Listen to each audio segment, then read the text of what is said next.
I have found that people tend to walk into the successful chapter that your life may be on, and they just assume that that's the entire story. But y'all, I do not look like what I have been through.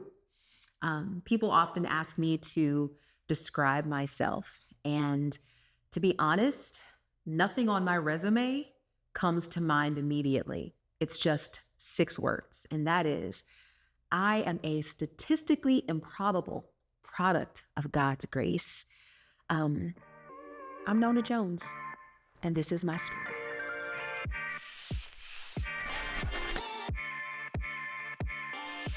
Well, hey, y'all, I am Nona Jones, and I'm so excited to welcome you to the first episode of my new show. My intent for this show is to provide a space where you can hear inspiring stories and you can also be equipped to live out the purpose that God has on your life, because I believe wholeheartedly that you were created on purpose with purpose. I don't care what anybody has said to you. You are not an accident. The God of the universe decided that you were necessary for creation. So, for this very first show, what I want to do is I want to actually take some time to introduce myself to you.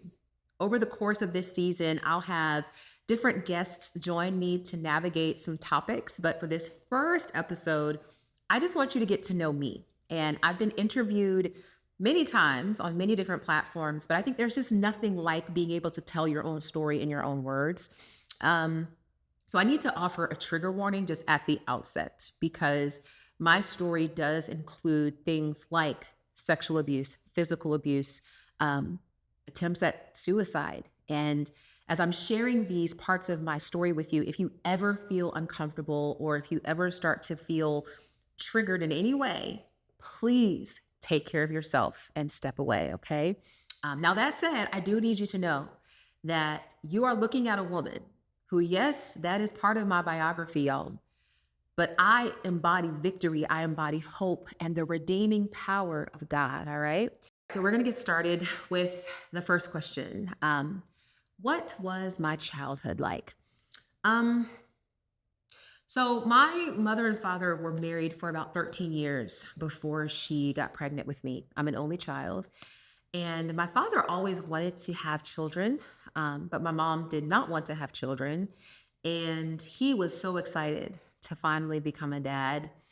But halfway through her pregnancy, he started to just have some stomach pain. And so he went to the doctor to have them run some tests. And when the results came back, he was diagnosed with terminal stomach cancer. He was only 34 years old and he was given 6 months to live. And, I can't even imagine being 34, first time father, and you're basically being told that you're going to die potentially before your child is born or shortly thereafter. Like, I mean, just the absolute devastation of that is inconceivable.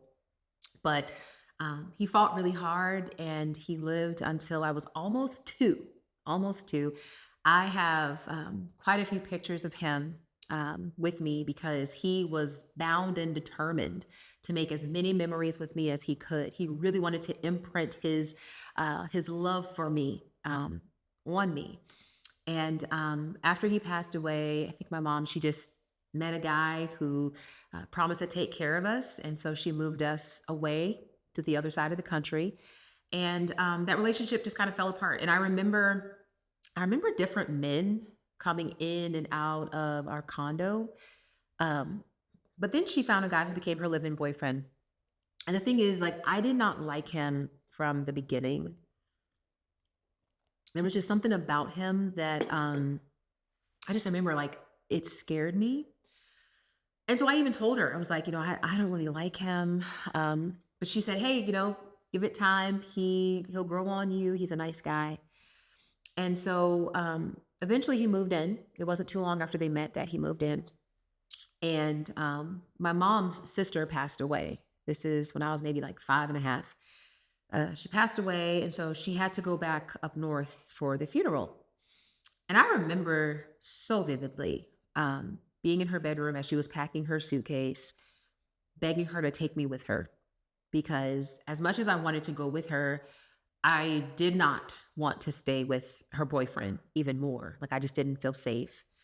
But she told me that, she had to go, and she told me that she couldn't afford another plane ticket and that she'd be back really soon. And the very first night she was gone, he assaulted me. And he told me that if I told my mom what he did, that she would get rid of me. And so I was so scared that I didn't. I didn't say anything to her. And he abused me repeatedly. Like that just kind of became part of my existence whenever my mom was away at work, if I was home. It was very, very difficult and painful on multiple levels. That persisted over about 2 years. And I eventually worked up the courage to tell my mom what he was doing. I remember we were driving back home because my mom, she was like a home health aide, and sometimes she would have people she would take care of in their home, and sometimes I would go with her to work if it was like at night. We were driving back from one of the people's houses. It was late, and I remember looking just straight ahead. I couldn't have been more than maybe 8 years old at this time. I remember looking straight ahead, and my heart was racing. It was racing. I'd gotten to a place where I couldn't take it anymore. And so I said the guy's name, and I said, he's been hurting me. And she asked me to describe what was happening, and I did. And when we got home, my mom immediately made a beeline for the bedroom where he was getting changed or something. And she started to beat him, like physically fight him. And I heard him screaming and yelling, and all this stuff was going on. She called the police. The police came and got him. And y'all, I felt like, wow, it's over. My mom is my hero. Like, I remember that night. Of course, I was scared. I was so young. But I just remember feeling like, okay, it's over. I'm safe now. And then on the day of his release from jail, she took me with her to pick him up and brought him back home. And, I think it's important that you understand when that happened. I think whatever agency I may have had, whatever hope I may have had, I think it kind of died in me because I felt like I didn't matter. I felt like I didn't matter. The thing about, I would say in my experience, the thing about abuse, especially childhood abuse, is that yes, it's painful. But if your parent is willing to protect you and fight for you, that's a very different experience than if your parent just lets it happen. So, he came back, the abuse resumed, and I just the way I can only describe it is like, I feel like I imploded as a child. I just started to act out in school. I started to be like super disruptive. I would distract my classmates to try to make them laugh and all these things. I remember on my progress reports, I would get constantly, the comments would say, Nona is very smart, but she's super disruptive. Or Nona is brilliant, but she is too distracting to kids.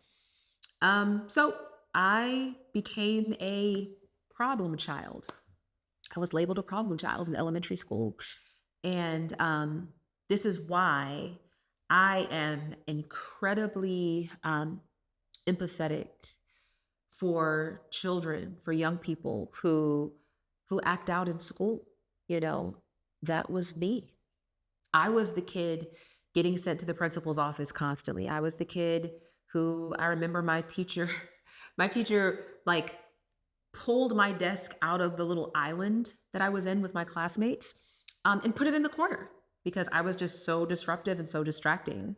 So I was isolated, I was ostracized, I was marginalized. Nobody ever asked me why. Nobody did. They just saw my behavior and decided that I was a problem. And so my childhood was very turbulent, for sure. Not only was my mom's boyfriend sexually abusive, but my mother became physically and verbally abusive as well. And I think looking back on that, I think that was kind of a manifestation of the guilt she was carrying, is that she felt guilt about what she was allowing happen to me. And so she kind of became a perpetrator in my pain, which is really, really weird, but I just feel like that's kind of what happened. So that was my childhood, y'all. That was my childhood. Another question is, when did you make the change from problem child to star student, and why? This is a good one. Mm. So yeah, I wore the problem child label for a long time. But then when I got into, I think it was the fourth grade, I had a teacher named Miss Johnson. Mind you, up until that point, um, I was labeled a problem child by everybody. Like the administration, the teachers, they all knew Nona as just the troubled kid. But my fourth grade teacher, she did something miraculous for me. One day I was acting out as usual, being distracting, and she pulled me out of the classroom. In the middle of class, she just pulled me out of the classroom and she said, Nona, why do you think you have to act that way? And I was just like, I don't know, you know. And she said, I bet that if you tried to make all A's, I bet you could do it. She was like, you're so smart. She said, you're clearly a leader. Your classmates follow you. She was like, I bet if you tried, I bet you could make all A's. Y'all, when I tell you that thing did something to me, it's like she was the first person who looked beyond my behavior and saw my potential. She was the first person who was like, no, what you do is not who you are. You're better than this. And because of that, I wanted to live up to her expectations of me. I wanted to make her proud of me. And so from that day forward, y'all, I stopped being disruptive in class. I did my homework, I did my schoolwork, and true to form, I made all A's in her class. I made all A's. I think that was a turning point for me, because here's the thing, the abuse was still happening at home. But I had somebody in my life who saw me, like actually saw that I had something to offer the world, and she spoke to that, which is why I think part of my life's purpose and mission even now is to encourage people. It's like, no matter how crazy life looks, no matter how badly you've messed it up, man, there's purpose on your life. And so that's how I kind of made the pivot, and that's why I made the pivot as well. Now, I had another really interesting situation happen to me when I was in the fifth grade. So this is like the year after that teacher spoke into my potential. My fifth grade teacher, I was heading to art class one day, and she pulled me out of the line and she said, you will never make all A's in my class. And I was like, what? Like, I said, where did this even come from? She just didn't like me.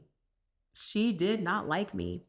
And that was actually a devastating year for me, because fifth grade was the year when you could become a safety patrol officer, or you could become a manatee, and that was like a library assistant. That's what all the good kids were, the smart special kids were. I wanted nothing more than to be a safety patrol officer and go to Washington, D.C. But that teacher was like, nope. So I didn't get to do it. But God is good, because in the sixth grade, the following year, things at home were still really, really, really rocky, y'all. Really rocky. I tried to end my life at the age of 9, and I tried again at the age of 11 in the sixth grade. But I had also made a friend in the sixth grade who invited me to church. Now, the thing you have to understand is I did not grow up in a church going home. I didn't know anything about the Bible, Jesus, like none of that stuff. So when my friend invited me to church, I thought we were going to just go over her house, play a thing called church. I don't know. But she invited me to church, y'all. Went to church, and it was like transformative. The people there were so kind. They like wanted me to be there. You know, for the first time in my life, people were excited to see me, like genuinely excited to see me. And it did something to my soul. Like I just was like, wow, these people are so awesome. And the very first sermon I ever heard, the pastor said that God is a father to the fatherless. And I remember thinking, well, if God is a father to the fatherless and I'm fatherless, who is God? Like at 11 years old, I had this question kind of seeded into me, you know, well, if God is a father to the fatherless, I'm fatherless, who is God? And that is what kind of sparked my interest in the Bible and faith. I started going to youth Bible study that was held on Wednesdays. I started going to that, asking a lot of questions. And I remember the youth pastor, he came to me eventually. He was like, you know, you ask a lot of really good questions. He was like, is Jesus Lord of your life? I was like, no, like, what does that even mean? But he shared the gospel with me, and I received Jesus. I was about 12 years old. And I share this because the two pivotal events that I think placed me on the trajectory that my life has been on, despite the chaos, despite the abuse, was one, Miss Johnson in the fourth grade, you know, her speaking into my potential, looking beyond my behavior. And two, encountering Jesus in the sixth grade. That changed my life, because even though there was so much chaos happening at home, I realized that there was more in me and for me, because I had a heavenly Father who loved me. And you know, my mom, she didn't go to church. As a matter of fact, she thought church was weird. She thought church people were weird. But I got involved in church. I started singing in the choir. Somehow the Lord gave me like a musical gift. I could hear and play music by ear. And so I started to like play the piano, and got really involved in church. And I truly believe that is what saved my life, is getting into a community of people who loved Jesus and loved me. At one point, my mom kicked me out of the house. I was probably 13. I was still going to that church, but she kicked me out of the house. I don't remember what I did. I think maybe I didn't wash the dishes or something. I don't remember, but she kicked me out. And I was able to stay with a family that lived like almost next door to the church. They went to the church. I was able to stay with them. And while I was there, y'all, I saw for the first time what a healthy, loving family looked like. Like I saw for the first time a father and a mother and children sitting together at dinner and talking about their day and laughing and joking together. Like that had never happened to me before. So in many ways, I think my mom kicking me out, it was like a blessing in disguise, because it exposed me to what a healthy family could look like. So that's when I made the change from problem child to star student. And another question I was asked is, what was college like? So through, you know, the grace of God, I ended up getting a full scholarship to the University of Florida. I was raised in Jacksonville, Florida, which is about an hour and a half, hour 45 from Gainesville, where the University of Florida was. Here's the thing, y'all. I didn't have a concept for college. My mom, she has a third grade education. So, you know, she didn't really push me when it came to college, because she didn't have a concept for college herself. But I remember in the ninth grade, my English honors teacher made the statement. She said, the University of Florida is the hardest college to get in the state of Florida. They only take the best students. And so I was like, well, that's where I'm going. That's where I'm going. Like, I didn't even know of other colleges. I didn't imagine there were other colleges. That's all I knew. And so I ended up taking all types of advanced placement classes, because the way that AP works is you take the classes, and when you take the exams, you get college credit for those classes. And so I think I took like every AP class that my school offered.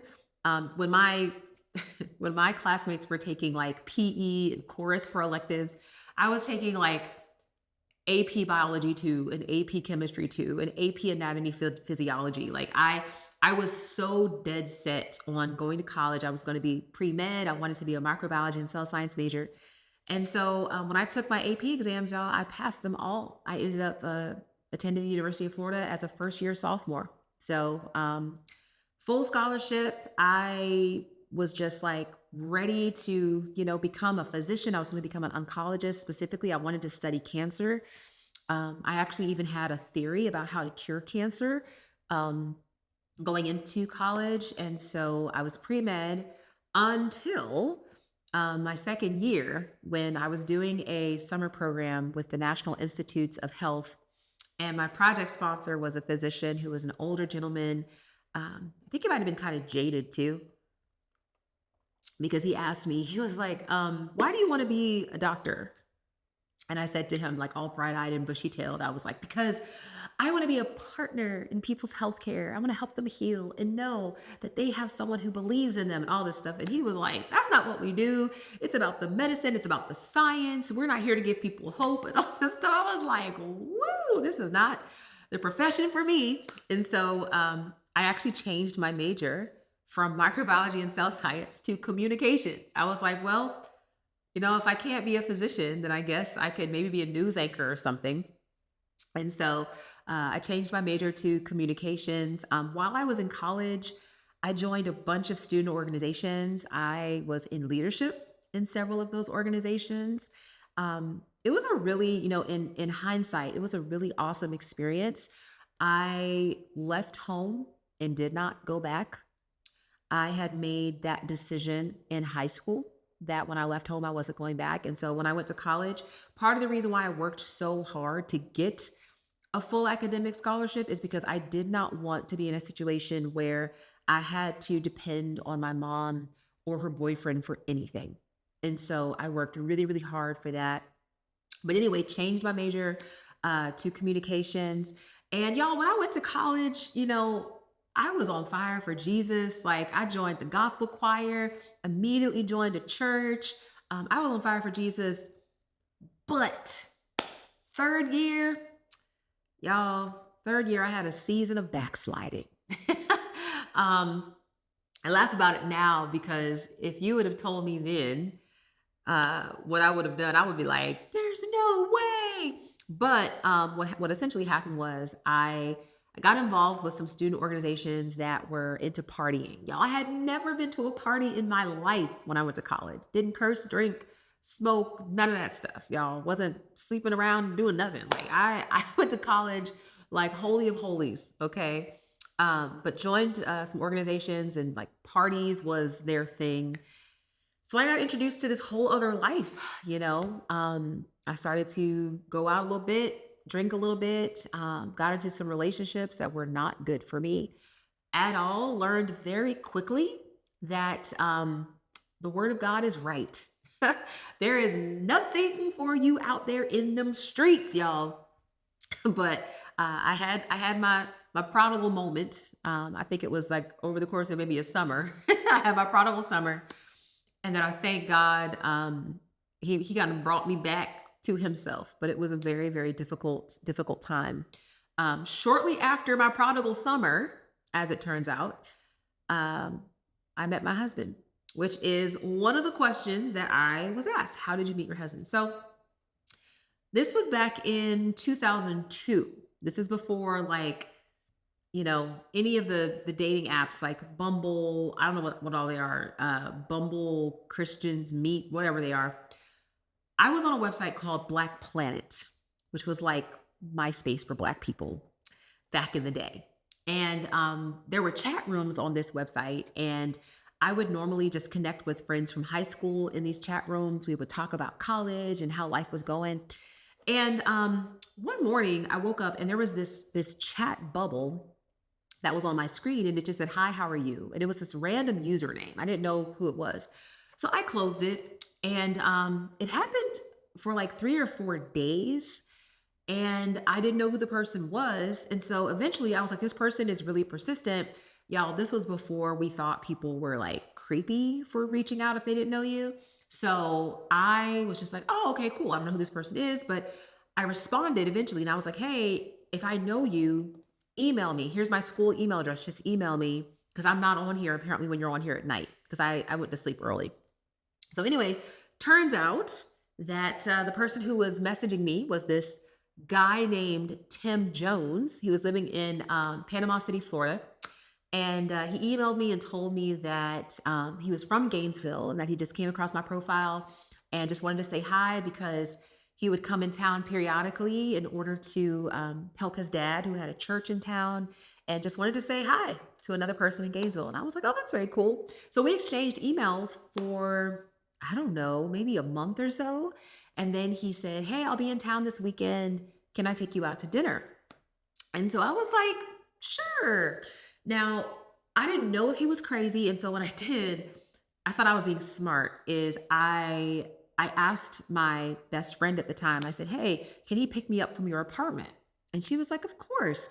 Now, I didn't want him to know where I lived. Looking back on it in retrospect, if he was crazy, yeah, he would not have known where I lived, but he would have known where she lived. So I was putting her life in danger. But thankfully, he wasn't crazy. We went out on our first date, talked for hours, went like walking around the lake talking. And I mean, it's incredible how God does things because, that kind of prodigal summer for me, I got to be honest, I was at a place where I was so hurt by some of the things that happened. I mean, I was in a relationship with a guy who I thought I was going to marry. He ended up cheating on me and getting a girl pregnant. And that was devastating. I kind of wasn't interested in guys anymore. And what I mean is I wasn't interested in a relationship. So when he came into my life, when my husband came into my life, I was just kind of numb. I was just numb. And so I thought he was a nice guy, but I didn't think, oh, he's going to be my husband, because I was so hurt by what I had experienced with my ex at that point. But yeah, y'all, that's how we met. And in a subsequent episode, we're going to talk about our marriage. So I'm not going to go too deep right now, but that's how we met. Question. Okay. How did you get into your career? How did you land your first leadership role? So, after I got married, my husband, he was already working at an insurance company, a really large property and casualty insurance company. And I got a job at that same company. And it was a mid-level entry level type individual contributor role. So it wasn't like a super deep type of role. But it was enough to pay the bills, and we had just got married. So I felt good because I had myself a little job. How I landed my first leadership role, though, is an interesting story. So at this point, I am 17 years into my career. I've held multiple executive leadership roles in multiple sectors. But the first leadership role I ever held, it was a newly created role that I saw one day on our online job board. And it said that it required 10 years of progressively responsible experience. Now, I was 23 years old. I was like a year out of college. And so I didn't have 10 years of progressively responsible experience. And it required management experience specifically. I had not managed anything, at least not anything that was like a staff. I had managed volunteers, but I saw the job, and man, when I read the description, I was like, I can do this job. Clearly I'm not qualified for it, but I can do this job. And so I applied for it. I applied for the job, and I prayed and I asked God to give me wisdom on how to kind of stand out from the rest of the candidates. And he gave me the idea of putting together a portfolio of how I would approach the role, ideas that I would have about the role, how I would structure the role. I didn't know anything about business strategy then, but God kind of downloaded this to me. And so I put this whole thing into a PowerPoint deck and I sent it to a local printer. I had them print it off in color, put it into a binder, and I left it in the hiring vice president's office after work that day. And the next day, the director of HR called me and said that he wanted to meet with me, the VP. And so to make a long story short, I ended up getting that job. 23 years old. Um, I was making pretty good money on this regional leadership team. And from there, I ended up getting recruited to a local utility company into an executive role.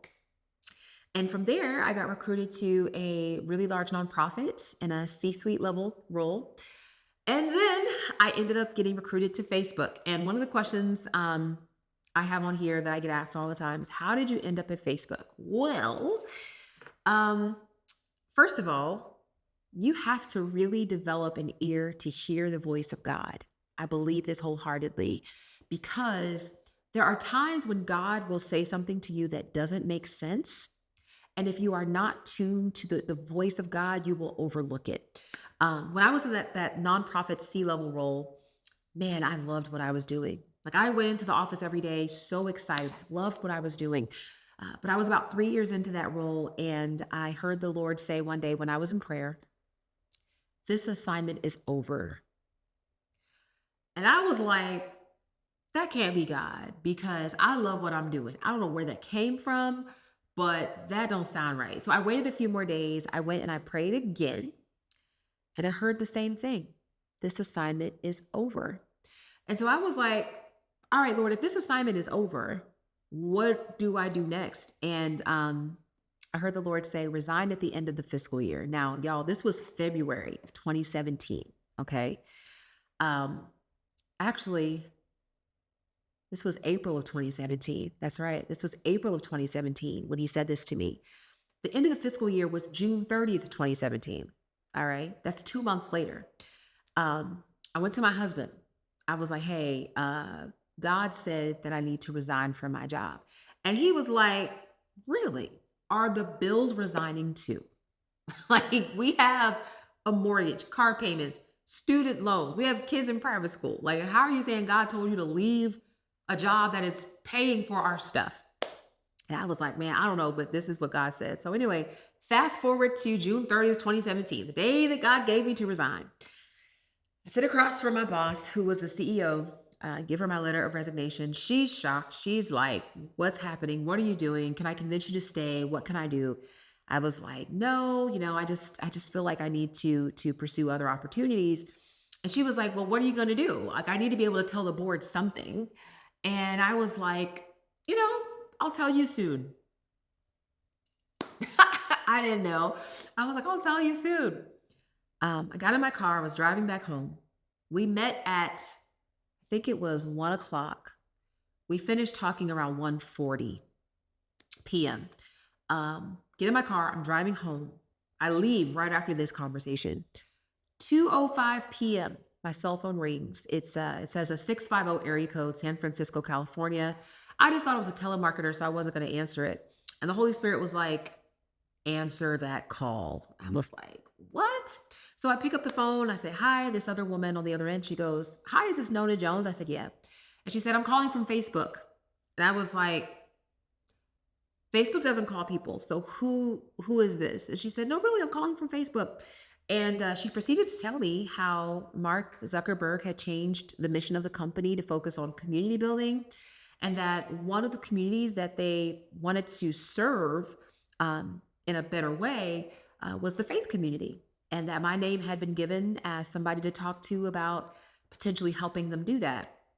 Now, I was driving home. I had like maybe a 3-hour drive ahead of me. So I was just like, okay, send me some information. I'll take a look at it when I get home. I'm driving right now. She was like, great, that sounds good. I was thinking they were putting together an advisory board or a committee or something like that. When I got home, there was a link to a job description in my email. And I told my husband, I said, Facebook just sent me a link to a job description. He was like, why would they do that? I was like, I don't even know. But again, to make a long story short, just the miraculous hand of God. Normally it takes a few months to get hired at Facebook. I've even had people tell me anywhere from 6 to 8 months. From the time I talked to this woman, which was June 30th, 2017, to the time I got my offer letter was maybe, I don't know, 2-3 weeks. I got my offer letter on my birthday, July 23rd. And I just said, God, how good are you to where you make it so clear that when we obey your voice, you honor that faithfulness. But that's how I ended up at Facebook. I got a call out of the blue. I've even had people ask me, how do you get hired at Facebook? I'm like, I don't know. Is God speaking to you? Because that's my experience, is you just do what God says. I can't help you with that. But that's how I got hired at Facebook. How did I become a speaker? I get this question a lot. How did I become a speaker? I did not intend to become a speaker. God just started to open some doors for me. And this was, let me take a step back. I was licensed into gospel ministry at the age of 17. I did my trial sermon at the age of 17. I knew I was called to preach, but I thought it would be just in like a local church setting. I never thought I would be traveling, the country and the world, preaching and speaking to thousands. That was never on my mind, in my mind. But what essentially happened was, while I was working at Facebook, because I would speak at like small events here and there. But when I was working at Facebook, I started to get invitations to speak at conferences on behalf of Facebook, and the communications team, they were like, man, you're really good. We should have you do more of this. And so I kind of got tapped as one of the official like leading voices at the company to speak on behalf of the company. And I think from there, people just started to see me speaking in these different contexts. And so I was always speaking in like a faith context, church context, Christian context. And I would get invited to speak at different conferences and services and things like that. And I just kind of stepped into it. It wasn't something that was planned. It wasn't something that was like intentional. I just literally stepped into it, and God has been faithful. So people even ask me, they're like, well, how do you prepare to speak? I literally just write out my thoughts. Like I pray, I ask God, to give me wisdom and clarity on what I need to say. And then I just write out my thoughts. And that's what happens. So it was through God opening doors. I've never advertised myself as a speaker, never positioned myself as a speaker. When I first started working at Facebook, one of the first things I did is, because I would just get inundated with questions from churches. And so I, would reach out to some different conferences, like church leadership conferences, and just say, hey, happy to come and do a workshop or something like that. If you would like me to come and talk about the different ways to use Facebook for ministry. So that kind of happened, but y'all, I was not ever at all anticipating what has happened. That is just the hand of God. That is the hand of God. All right, we're rounding the corner on the questions. Let's see. What is being a mom like? Being a mom is incredible and redemptive. When I look at my boys, I get so confused at the relationship I have with my mom. Another question I was asked is, do you and your mom have a relationship today? Not really. I mean, we have a relationship to the extent that I will provide for her physical and financial needs if ever they arise. If ever there's like, a bill that needs to be paid or there's something going on, I'll make sure that that's taken care of. If she's in the hospital, I will go and visit and make sure that she's being taken care of. But like, we don't talk and hang out and laugh and all of that. My mom never apologized for anything that happened. And so I'll get into that in a subsequent episode, but that's why we don't really have a relationship. So I say all that to say, being a mom is so redemptive, because in my boys, I see the hope of a new story of what motherhood can be and should be. I love it. I could be anywhere in the world, but I would always prefer to be home with my boys. They are a gift. I was asked, what is your greatest joy? And I would have to say, my boys. My boys, because y'all, I was actually diagnosed with infertility. I was told I would never be able to have children. But I've had both of my boys naturally. Did not have to do any medicinal treatments or therapies or anything like that. I did suffer 2 miscarriages, which was very painful. The first one was early. I was about 6 or 8 weeks, but then we lost my son Daniel at 20 weeks. He was conceived between my oldest and my youngest. That was very, very, very painful. But my children are my greatest joy. What's your greatest regret? You know, it's so hard to say because I love the life that I get to live. I don't know if it's a regret, but it is a learning. When I went to college, I don't think I took full advantage of all that college had to offer. Like I didn't do study abroad. Y'all, I took like 6 years of Spanish, never went to a Spanish speaking country to like immerse myself. So I have 6 years of Spanish that I've just not used. So that's one of my greatest regrets. And what's next for Nona Jones? Well, I am now full time in ministry and business. So I stepped out of my day-to-day leadership role. I was working at YouVersion, maker of the Bible app. I was working there as chief content and partnerships officer for a year. And I felt the Lord tell me that I needed to step into what he was building through and for me. And so this is my first time not working inside of an organization. And I'm really excited about it. I'm hosting a leadership retreat. I've been asked to host conferences for years, but I'm hosting a leadership retreat September 8th through the 11th in St. Petersburg, Florida. September 8th through the 11th, 2024, called Success from the Inside Out. I'm so excited about this because this is basically creating a place for current and aspiring women leaders to get equipped for the work of purpose. And we're going to have not only amazing speakers, but also prayer rooms, meditation rooms, time to relax and rejuvenate and just be in community with other women. You know, I'm really excited about that. So that's what's next for me. And what we're going to do now are some rapid fire questions. Texting or talking? Talking. Although I must admit, I love to talk, but texting is so much more efficient, but talking. Favorite day of the week? Ooh. Saturday. All right. Favorite city in the U.S. besides the one you live in? Ooh. Favorite city. Maybe New York, because I love running in Central Park.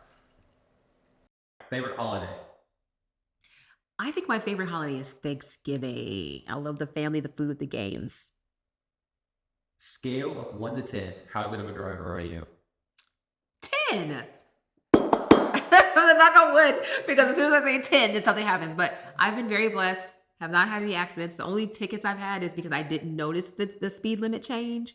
But I'm not a speeding person. Even though I did accidentally outrun a police officer one time, that's another story for another day. Favorite ice cream flavor? I'm not really an ice cream person, but I would say strawberry. What's the fastest speed you've ever drove in a car? Speaking of accidentally outrunning a police officer, I think the fastest speed I've ever driven is 110 miles per hour in my Tesla on accident. If you were really hungry, would you eat a bug? If I was really hungry, I would not eat a bug. No. Giving presents or getting presents? Ooh. I love equally giving and getting presents. My love language is gifts. So I love it both ways. Do you Instagram your food? Yes, I'm a big foodie. So like even when I travel, I don't go to chain restaurants. I look for the best local restaurants that have like the best food. I'm talking about like the $4 sign type restaurants. Like I want the best. So I definitely Instagram my food. What's something you could eat for a week straight? Something I could eat for a week straight that I shouldn't is a warm chocolate croissant and strawberry acai refresher from Starbucks. I could eat that every single day, all day. If I didn't gain weight, I would do it. Are tomatoes a fruit or a vegetable? I think tomatoes are classified as a fruit, but we obviously eat it as a vegetable. Like we don't think of putting strawberries on our hamburgers, but we do tomatoes on our hamburgers. So, LA or New York? New York for sure. What temperatures do you like your thermostat at?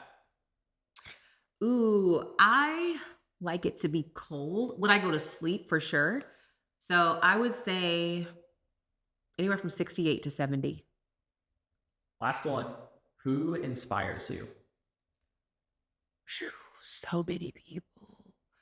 Um, I hate to give the cliche answer of Jesus, but it's true because even to the point of his betrayal, like to death, he was like, forgive them for they know not what they do. I'm not there yet. I'm not there. Like I would be up on that cross, like, shut it down, Father. Like fire from heaven. Like just shut it down. So I admire his love, his sincere love. And that is that. Thank you for joining me.